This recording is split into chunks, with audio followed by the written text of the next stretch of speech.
Hi everyone. இந்த வீடியோவில் நம்ம மஸ்குலர் டிஸ்ட்ரஃபி பற்றி பார்க்கலாம். மஸ்குலர் டிஸ்ட்ரஃபி அப்படின்னா என்னன்னா, it's an autosomal dominant disorder. அதாவது செக்ஸ் குரோமோசோம் தவிர மற்ற ஃபர்ஸ்ட் 1 to 22 குரோமோசோம்ஸில் ஏதாவது ஒரு குரோமோசோம் அஃபெக்டாக இருந்தாலும் நம்மளுக்கு இந்த ப்ராப்ளம் வரும்னு சொல்கிறாங்க. Characterised by progressive skeletal muscle weakness. Weakness வந்து இருக்க அதிகமாயிட்டே இருக்கும். Skeletal muscle weakness. ஸோ அதுதான் progressive skeletal muscle weakness. Causes. இது வந்து genetically inherited. Mutation of dystrophin gene and nutritional deficit are responsible for the disease. Dystrophinோட மியூட்டேஷன் இருந்தால் வரும்னு சொல்கிறாங்க. அதே மாதிரி lack of proteins, அதாவது lack of proteins like dystrophin, மெயினாக வந்து dystrophin கம்மியாக இருந்துச்சு அப்படின்னா இது வந்து இந்த ப்ராப்ளம் வந்து வரும்.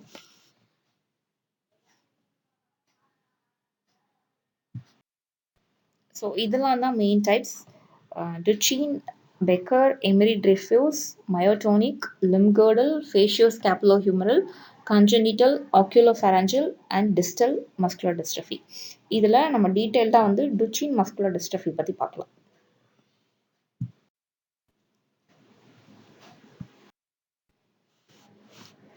So it's a most common form, affects mainly boys. பாய்ஸ்க்கு தான் வந்து அதிகமாக அஃபெக்ட் ஆகும். Symptoms usually starts between 2 to 6 years old.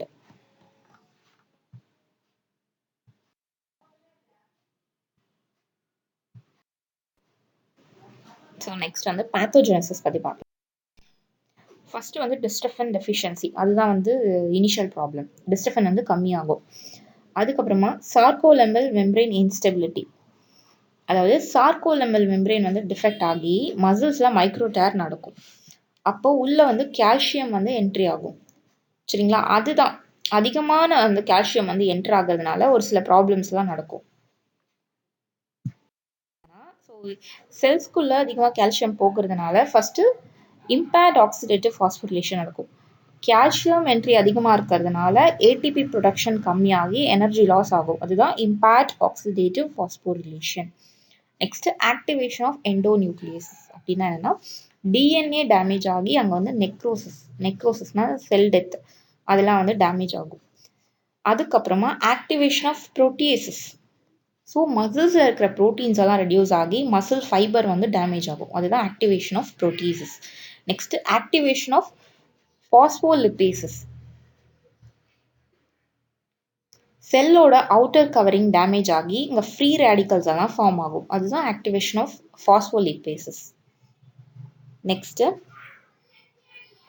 Increased ATPase activity.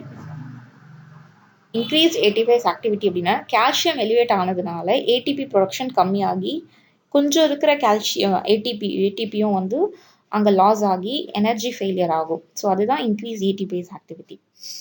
Next என்ன ஆகும்னு பார்த்தீங்கன்னா, myocyte cell death, of course cell death அங்கே நடக்கும்.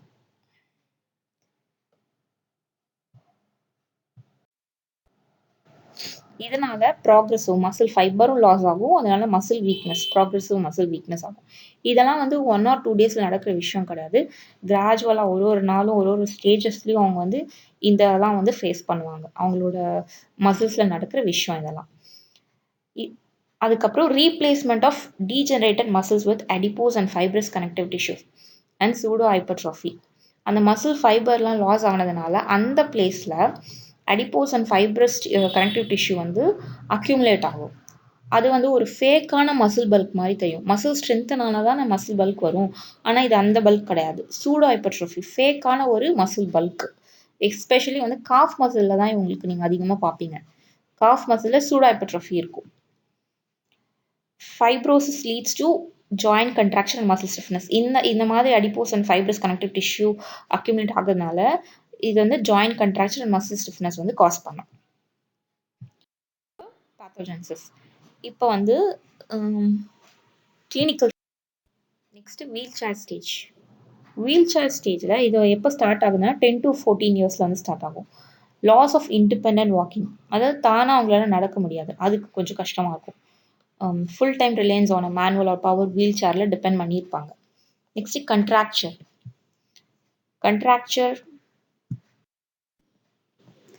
bedridden stage. இந்த ஸ்டேஜில் அக்கர்ஸ் இந்த லேட் டீன்ஸில் தான் வரும், டீன்ஸ் அண்ட் டுவெண்ட்டீஸில். Severe widespread muscle loss limits almost all independent movement. Diagnosis creatine kinase அதில் வந்து பிளட் டெஸ்ட்டில் வந்து டயக்னோஸ் பண்ணுவாங்க. ஜெனட்டிக் டெஸ்ட், மசில் பயோப்சி, இசிஜியில் வந்து கார்டியோமயோபதி பார்க்கறதுக்காக. காம்ப்ளிகேஷன்ஸ் என்னெல்லாம் இருக்கும் அப்படின்னா permanent disability, mental impairment, cardiomyopathy and pneumonia or respiratory infections பார்க்கணும். மெடிக்கல் மேனேஜ்மெண்ட் பார்த்தீங்கன்னா கார்டியக் டிசீஸ்க்கு செப்பரேட்டாக இருக்கும். இது வந்து டைலேட்டட் கார்டியோ மயோபதிக்கு ஏசி இன்ஹிபிட்டர்ஸ், அதாவது angiotensin converting enzymes and beta blockers, இந்த மாதிரி மெடிகேஷன்ஸ் எல்லாம் யூஸ் பண்ணுவாங்க. ரெஸ்பிரேட்டரி டிசீஸ்க்கு வந்து acute respiratory deteriorations due to infections require early management with antibiotics, chest physiotherapy and respiratory support. இதெல்லாம் வந்து ரெஸ்பிரேட்டரி டிசீஸ்க்கு மேனேஜ்மெண்ட்டாக கொடுக்குறாங்க. And orthopaedics problems, night splints கொடுக்குறது, கால்சியம் சப்ளிமெண்ட்ஸ் கொடுக்குறது, விட்டமின் டி, இந்த மாதிரியான ட்ரீட்மெண்ட்ஸ் எல்லாம் இருக்குது. Glucocorticoids like prednisones and steroids like deflazacort இதெல்லாம் வந்து யூஸ் பண்ணுறாங்க. Next our management, physiotherapy management அப்படின்னா மெயின்டைன் ஃப்ளெக்சிபிலிட்டி அண்ட் ப்ரிவென்ட் கண்ட்ராக்சர்ஸ்க்கு இம்ப்ளிமெண்ட் ரொட்டீன் லைக் டெய்லி அவங்களோட ஸ்ட்ரெச்சிங் ப்ரோக்ராம்ஸ் வந்து கொடுக்குறது. எஸ்பெஷலி இந்த calf, hamstrings and hip flexors அங்கெல்லாம் வந்து டைட்னஸ் அதிகமாக இருக்கும். அந்த இடத்துலலாம் அவங்களுக்கு வந்து ஸ்ட்ரெச்சிங் வந்து கொடுக்குறது, அதெல்லாம் வந்து பண்ணோம் அப்படின்னா கொஞ்சம் ஓரளவுக்கு நம்மளால ப்ரிவென்ட் பண்ண முடியும். அந்த கண்ட்ராக்சர்ஸ்லாம் வராமல் ப்ரிவென்ட் பண்ணிக்கலாம். To manage posture and spinal alignment, இதுக்கு prevent or minimise spinal deformities like scoliosis through proper seating. இந்த மாதிரி வீல் சேரில் உட்காரவங்களா இருப்பாங்க, ஒரு மாதிரி ஆக்வர்ட் பொசிஷனில் ஒரே சைடு உட்காரவங்களா இருப்பாங்க. அந்த மாதிரி இருக்கிறவங்களுக்கு ப்ராப்பரான சிட்டிங் பொசிஷன்ஸ் வந்து அடிக்கடி சொல்லிகிட்டே இருக்கணும். இந்த மாதிரி பண்ணுறதுனால இந்த மாதிரி ஸ்கோலியோசிஸ் எல்லாம் நம்ம கம்ப்ளீட்டாக அவாய்ட் பண்ண முடியும்.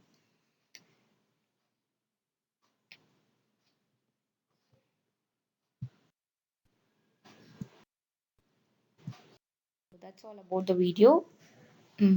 So thank you. இன்னும் உங்களுக்கு ஏதாச்சும் ஒரு டாபிக்ஸ் தேவைப்படுது கண்டிஷன்ஸ் பற்றி அப்படின்னா எங்களுக்கு வந்து கமெண்ட்டில் லீவ் பண்ணுங்கள். நான் கண்டிப்பாக வீடியோ அப்லோட் பண்ணுறேன்.